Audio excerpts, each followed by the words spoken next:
Hello friends, welcome back to Mansi study channel. दोस्तों, आज है 7 अगस्त 2024 और 7 अगस्त 2024 से रिलेटेड करंट अफेयर्स के जितने भी क्वेश्चन बन सकते हैं आज की क्लास में सारे क्वेश्चन को कवर करेंगे और हर क्वेश्चन से रिलेटेड इंपॉर्टेंट पॉइंट भी मैं आपको बताऊंगी। तो आप लोग पूरा क्लास बहुत ध्यान से देखिएगा। और दोस्तों, ये क्लास आपकी मॉर्निंग सुबह 7 AM पे डेली लाइव आती है। आप सभी लोग सुबह 7 बजे इस क्लास के लिए तैयार रहा करिए। इससे आपकी तैयारी करंट अफेयर्स में बेहतर होने वाली है और आगे आने वाले सभी एग्जाम में आप लोग करंट अफेयर्स में बहुत अच्छा सा रिस्पॉन्स दे पाएंगे। तो चलिए आगे बढ़ते हैं और आज का पहला क्वेश्चन देखते हैं। आज का पहला क्वेश्चन लिखा है, हाल ही में किस देश को आपूर्ति श्रृंखला परिषद का उपाध्यक्ष चुना गया है?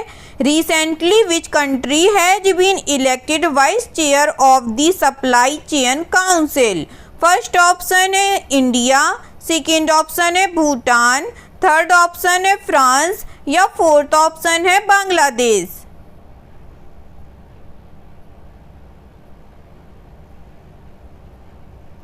जल्दी से बताइएगा दोस्तों, हाल ही में किस देश को आपूर्ति श्रृंखला परिषद का उपाध्यक्ष चुना गया है? इस क्वेश्चन का जो राइट आंसर हो जाएगा फ्रेंड्स, वह है हमारा ऑप्शन नंबर ए, भारत देश को। चलिए इससे रिलेटेड इंपॉर्टेंट पॉइंटों को पढ़ते हैं। भारत को Indo Pacific economic framework for prosperity समझौते के तहत सप्लाई चेन काउंसिल का उपाध्यक्ष चुना गया है, जो सप्लाई चेन लचीलेपन पर केंद्रित है। 14 सदस्य देशों वाले IPEF ने क्राइसिस रिस्पांस नेटवर्क और लेबर राइट्स एडवाइजरी बोर्ड के लिए अध्यक्ष और उपाध्यक्ष भी चुनी है। सप्लाई चेन काउंसिल का अध्यक्ष अमेरिका है। अमेरिका के नेतृत्व में IPEF को राष्ट्रपति जो बाइडेन ने 23 मई 2022 को टोक्यो में लॉन्च किया था। ठीक है दोस्तों, चलिए आगे बढ़ते हैं और नेक्स्ट क्वेश्चन देखते हैं। नेक्स्ट क्वेश्चन लिखा है फ्रेंड्स, कौन सा देश कृषि अर्थशास्त्रियों का अंतर्राष्ट्रीय सम्मेलन आयोजित करता है? Which country host international conference of agricultural economist? First option है भारत, सेकेंड ऑप्शन है भूटान, थर्ड ऑप्शन है फ्रांस या फोर्थ ऑप्शन है बांग्लादेश।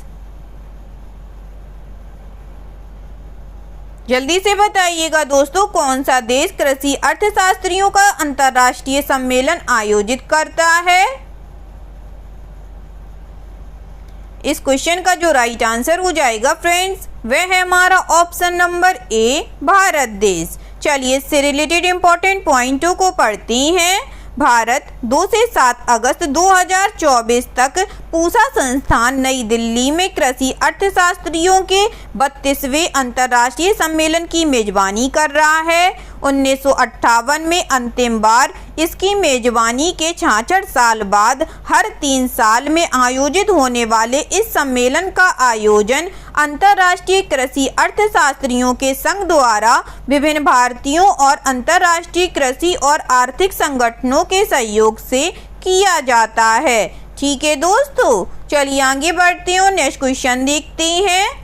नेक्स्ट क्वेश्चन लिखा है फ्रेंड्स, हाल ही में किस मंत्रालय ने राष्ट्रीय प्रशिक्षुता और प्रशिक्षण योजना NATS 2.0 पोर्टल लॉन्च किया है? Which ministry recently launch the national apprenticeship and training scheme NATS 2.0 portal? First option है शहरी विकास मंत्रालय, सेकेंड ऑप्शन है गृह मंत्रालय, थर्ड ऑप्शन है शिक्षा मंत्रालय या फोर्थ ऑप्शन है रक्षा मंत्रालय।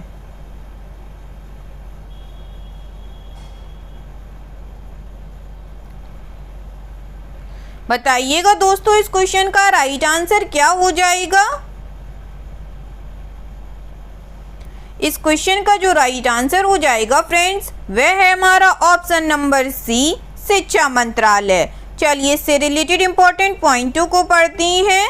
शिक्षा मंत्रालय ने राष्ट्रीय प्रशिक्षुता और प्रशिक्षण योजना 2.0 पोर्टल लॉन्च किया है, जिसके तहत प्रत्यक्ष लाभ हस्तांतरण के माध्यम से 100 करोड़ रुपए का वजीफा वितरित किया जाएगा। यह पोर्टल IT, विनिर्माण और ऑटोमोबाइल में प्रशिक्षुता का समर्थन करता है, युवाओं के कौशल और रोजगार क्षमता को बढ़ाता है। यह पंजीकरण, आवेदन और अनुबंध प्रबंधन को सरल बनाता है, जिससे समय पर वजीफा भुगतान सुनिश्चित होता है। ठीक है दोस्तों, चलिए आगे बढ़ती हूँ, नेक्स्ट क्वेश्चन देखते हैं। नेक्स्ट क्वेश्चन लिखा है फ्रेंड्स, अश्विनी पोनप्पा जिन्होंने हाल ही में अपनी सेवानिवृत्ति की घोषणा की, किस खेल से संबंधित हैं? Ashwini Ponnappa who recently announced her retirement is associated with which sports? First option है फुटबॉल, सेकेंड ऑप्शन है हॉकी, थर्ड ऑप्शन है टेबल टेनिस या फोर्थ ऑप्शन है बैडमिंटन। जल्दी से बताइएगा दोस्तों। अश्विनी पोनप्पा जिन्होंने हाल ही में अपनी सेवानिवृत्ति की घोषणा की, किस खेल से संबंधित हैं? इस क्वेश्चन का जो राइट आंसर हो जाएगा फ्रेंड्स, वह है हमारा ऑप्शन नंबर डी, बैडमिंटन खेल से। चलिए इससे रिलेटेड इंपॉर्टेंट पॉइंटों को पढ़ते हैं। भारतीय बैडमिंटन स्टार अश्विनी पोनप्पा ने पेरिस 2024 खेलों में जल्दी बाहर होने के बाद ओलंपिक चरण से भावनात्मक रूप से संन्यास ले लिया। तनिषा क्रेस्टो के साथ जोड़ी बनाते हुए वे ऑस्ट्रेलिया की सेतियाना मापासा और एंजेला यू से अपना अंतिम मैच हार गईं, जिससे उनका अभियान लगातार 3 हार के साथ समाप्त हुआ। 3 बार की ओलंपियन अश्विनी को ज्वाला गुट्टा के साथ उनकी उपलब्धियों के लिए जाना जाता है, जिसमें 2010 राष्ट्रमंडल खेलों में स्वर्ण और 2011 में विश्व चैंपियनशिप में कांस्य पदक शामिल है। ठीक है दोस्तों, चलिए आगे बढ़ते हैं, नेक्स्ट क्वेश्चन देखते हैं। नेक्स्ट क्वेश्चन लिखा है फ्रेंड्स, हाल ही में खबरों में रहा गोलान हाइट्स किस देश में स्थित है? Golan Heights recently seen in the news is located in which country? First option है इराक, सेकेंड ऑप्शन है सीरिया, थर्ड ऑप्शन है यमन या फोर्थ ऑप्शन है ओमान।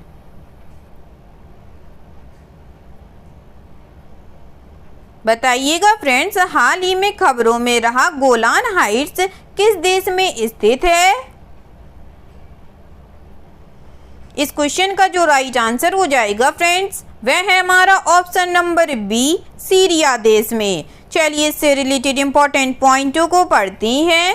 इजराइल के कब्जे वाले गोलान हाइट्स में एक खेल के मैदान पर हुए घातक हमले ने संभावित नए संघर्ष के बारे में चिंताएं बढ़ा दी हैं। गोलान हाइट्स दक्षिण पश्चिमी सीरिया में एक चट्टानी पठार है जो दमिश्क से लगभग 60 किलोमीटर दूर है। यह 1000 वर्ग किलोमीटर में फैला हुआ है और जॉर्डन नदी, गैलिली सागर, माउंट हरमोन वादी, अल रुककद नदी और यारमुक नदी से घिरा हुआ है। इसे अंतर्राष्ट्रीय कानून के तहत कब्जे वाला क्षेत्र माना जाता है। ठीक है दोस्तों, चलिए आगे बढ़ते हैं और नेक्स्ट क्वेश्चन देखते हैं।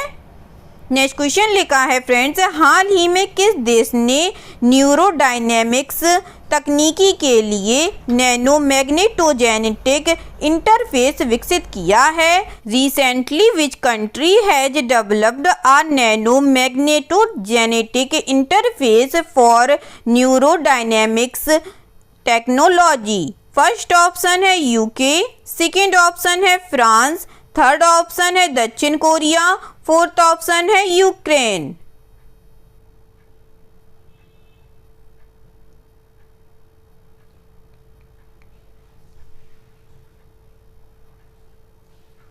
जल्दी से बताइएगा फ्रेंड्स, इस क्वेश्चन का राइट आंसर क्या हो जाएगा? इस क्वेश्चन का जो राइट आंसर हो जाएगा फ्रेंड्स, वह है हमारा ऑप्शन नंबर सी, दक्षिण कोरिया। चलिए इससे रिलेटेड इंपॉर्टेंट पॉइंटों को पढ़ते हैं। दक्षिण कोरिया के Korean institute of basic science के शोधकर्ताओं ने नैनोमाइंड नामक मैग्नेटोजेनेटिक्स तकनीकी विकसित की है, जो चुंबकत्व का उपयोग करके मस्तिष्क के परिपथों को सटीक दूरस्थ नियंत्रण की अनुमति देती है। चूहों पर परीक्षण किए जाने पर यह मातु प्रवृत्ति और भोजन जैसे व्यवहारों को बदलने के लिए विशिष्ट न्यूरॉन्स को सक्रिय कर सकता है। यह सफलता मस्तिष्क अनुसंधान को आगे बढ़ाती है और मस्तिष्क कंप्यूटर इंटरफेस और तंत्रिका संबंधी विकारों के उपचार को प्रभावित कर सकती है। ठीक है दोस्तों, चलिए आगे बढ़ते हैं और नेक्स्ट क्वेश्चन देखते हैं। नेक्स्ट क्वेश्चन लिखा है फ्रेंड्स, हाल ही में खबरों में रही परख पहल का प्राथमिक उद्देश्य क्या है? What is the primary object of Parakh initiative recently seen in news? First option है नई पाठ्य पुस्तकें विकसित करना। सेकेंड ऑप्शन है देश भर में स्कूल बोर्ड मूल्यांकन का मानकीकरण करना। थर्ड ऑप्शन है शिक्षक प्रशिक्षण कार्यशालाएं आयोजित करना, या फोर्थ ऑप्शन है नए स्कूल स्थापित करना।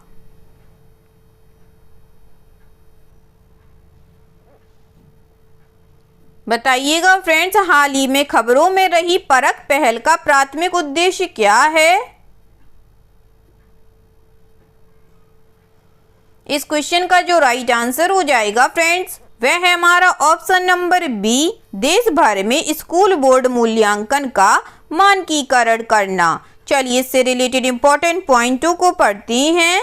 2023 में स्थापित NCERT की एक इकाई परख, प्रदर्शन मूल्यांकन, समीक्षा और समग्र विकास के लिए ज्ञान का विश्लेषण ने कक्षा 9, 10 और 11 के छात्रों के प्रदर्शन को कक्षा 12 के अंतिम अंकों में शामिल करने की सिफारिश की है। इसका लक्ष्य पूरे भारत में स्कूल बोर्ड के मूल्यांकन को मानकीकृत करना है, जिसमें योग्यता आधारित मूल्यांकन, बड़े पैमाने पर सर्वेक्षण और स्कूल बोर्डों की समतुल्यता पर ध्यान केंद्रित किया गया है। मूल्यांकन विशेषज्ञों द्वारा संचालित इस इकाई का उद्देश्य राष्ट्रीय शिक्षा नीति NEP 2020 के साथ तालमेल बिठाना और एक सामान्य मूल्यांकन मंच बनाना है।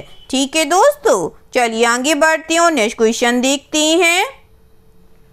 नेक्स्ट क्वेश्चन लिखा है फ्रेंड्स, हाल ही में खबरों में रहा अचानक मार टाइगर रिजर्व किस राज्य में स्थित है? अचानक मार tiger reserve recently seen in the news is located in which state? First option है झारखंड, सेकेंड ऑप्शन है बिहार, थर्ड ऑप्शन है छत्तीसगढ़, या फोर्थ ऑप्शन है उड़ीसा।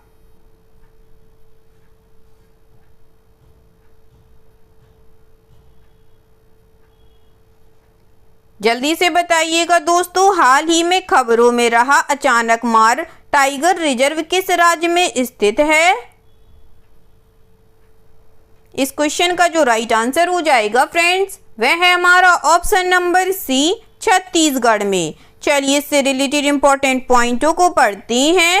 हाल ही में अखिल भारतीय बाघ अनुमान 2022 की जनगणना में बताया गया है कि छत्तीसगढ़ के अचानक मार टाइगर रिजर्व में बाघों की संख्या 5 से दोगुनी होकर 10 हो गई है। बिलासपुर जिले में स्थित यह रिजर्व 1975 में स्थापित किया गया था और 2009 में इसे टाइगर रिजर्व घोषित किया गया था। यह 553.286 वर्ग किलोमीटर में फैला है। यह कान्हा और बांधवगढ़ टाइगर रिजर्व को जोड़ता है और विविध वन्यजीवों और आदिवासी समुदायों का समर्थन करता है। ठीक है दोस्तों, चलिए आगे बढ़ते हैं और नेक्स्ट क्वेश्चन देखते हैं।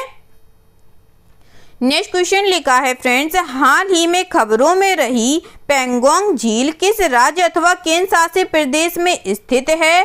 Pangong lake recently seen in the news is located in which state या यूटी? फर्स्ट ऑप्शन है असम में, सेकेंड ऑप्शन है बिहार में, थर्ड ऑप्शन है लद्दाख में, फोर्थ ऑप्शन है उड़ीसा में।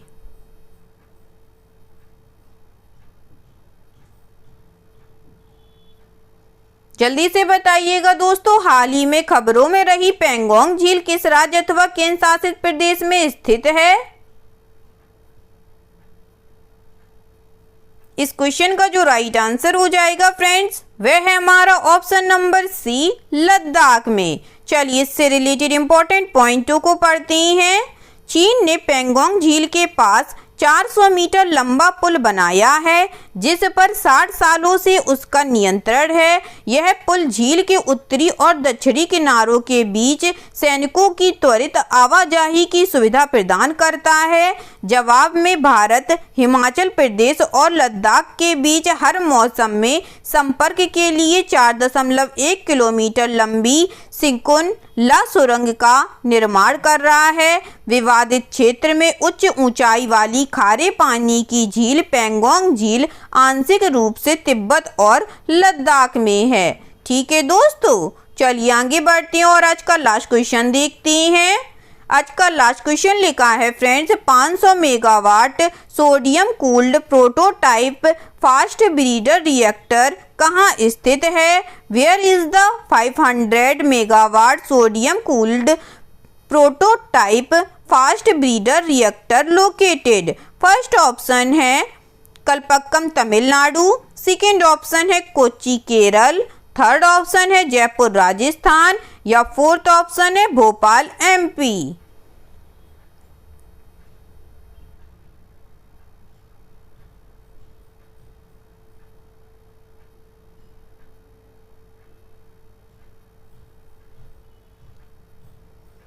जल्दी से बताइएगा दोस्तों, 500 megawatt sodium cooled prototype fast breeder reactor कहाँ स्थित है?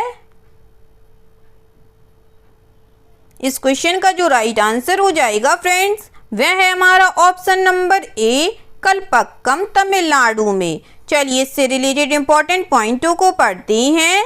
परमाणु ऊर्जा विनियामक बोर्ड ने तमिलनाडु के कलपक्कम में भारत के 500 megawatt sodium cooled prototype fast breeder reactor के पहले क्रिटिकलिटी अप्रोच के लिए अनुमति दे दी है। यह भारत का पहला स्वदेशी PFBR है, जिसे परमाणु ऊर्जा विभाग के तहत एक सरकारी कंपनी भारतीय नाभिकीय विद्युत निगम लिमिटेड द्वारा कमीशन किया गया है। ठीक है दोस्तों, आई होप आज के सभी क्वेश्चन आप लोगों को बहुत अच्छे लगे होंगे फ्रेंड्स, और सभी क्वेश्चन से रिलेटेड इंपॉर्टेंट पॉइंट के नोट्स भी आप लोगों को बहुत अच्छे से समझ में आए होंगे। एग्जाम के नज़रिए से दोस्तों क्लास बहुत हेल्पफुल रही होगी आप लोगों के लिए। अगर आपको क्लास अच्छी लगी हो और सारे फैक्टों को आप लोगों ने अच्छे से समझा हो तो प्लीज़ इस क्लास को लाइक कीजिएगा, शेयर कीजिएगा और आपके अपने चैनल मानसी स्टडी चैनल को सब्सक्राइब कीजिएगा। थैंक यू सो मच दोस्तों।